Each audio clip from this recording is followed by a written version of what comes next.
পরিত্যক্ত বাড়ির রহস্য। একটি ছোট্ট শহরের প্রান্তে পুরনো দিনের একটি বিশাল পরিত্যক্ত বাড়ি দাঁড়িয়েছিল।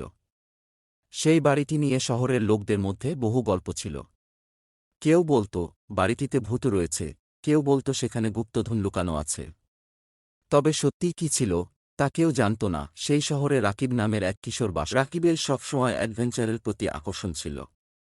বন্ধুরা যখন ভুতুরে গল্প শোনাত, রাকিবের মনে কৌতূহল জাগত।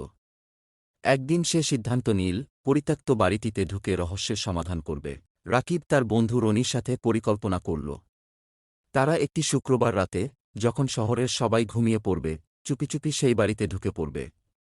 রাত ঠিক 1-2টা বাজে। দুই বন্ধু টর্চা হাতে বাড়িটির দিকে রওনা দিল। বাড়ির ভেতরে ঢুকে তারা দেখল জায়গাটিতে ধুলোর আস্তরণ জমে গেছে এবং অনেক পুরনো আসবাবপত্র ছড়িয়ে ছিটিয়ে রয়েছে। হঠাৎই তারা এক জায়গায় এসে দাঁড়াল, যেখানে মেঝের একটি ফাঁক দেখা যাচ্ছে। রাকিব টর্চের আলো ফেলে দেখল সেখানে একটা ছোট্ট সিঁড়ি নিচে নেমে গেছে। দুই বন্ধু সাহস করে সেই সিঁড়ি দিয়ে নিচে নেমে গেল। নিচে নেমে তারা একটি ছোট ঘর দেখতে পেল, যেখানে একসময় কেউ হয়তো থাকত। কিন্তু সবচেয়ে অবাক করা বিষয় ছিল, ঘরের এক কোণে একটা পুরনো সিন্দুক রাখা ছিল। সিন্দুকের কাছে গিয়ে রনির হাত কাঁপতে শুরু করল। রাকিব ধীরে ধীরে সিন্দুকের ঢাকনা খুলল। তারা দেখল সিন্দুকের মধ্যে একটি পুরনো দিনের মানচিত্র, কিছু স্বর্ণমুদ্রা এবং একটি চিঠি। চিঠিটিতে লেখা ছিল যে এই চিঠি পড়ছে তার জন্য শুভকামনা। এই বাড়িতে বহু বছর আগে এক মহান গুপ্তধন লুকানো হয়েছিল। সেই গুপ্তধন খুঁজে বের করো এবং তা মানুষের কল্যাণে ব্যবহার করো। রাকিব আর রনি অবাক হয়ে পরস্পরের দিকে তাকাল।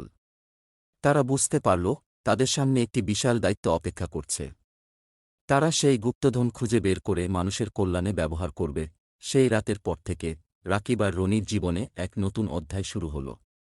তারা মানচিত্র অনুসরণ করে গুপ্তধনের খোঁজে বের হল এবং শহরের মানুষদের সাহায্য করার জন্য এক নতুন অভিযানে নামল। তাদের এই সাহসী উদ্যোগ শহরের মানুষের কাছে তাদের নায়ক বানিয়ে তুলল। শহরের সেই পরিত্যক্ত বাড়ি আর ভুতুরে নয়, বরং একটি ইতিহাসের অংশ হয়ে রইল, যেখানে রাকিব আর রনি সাহসী কাহিনী চিরস্মরণীয় হয়ে থাকবে।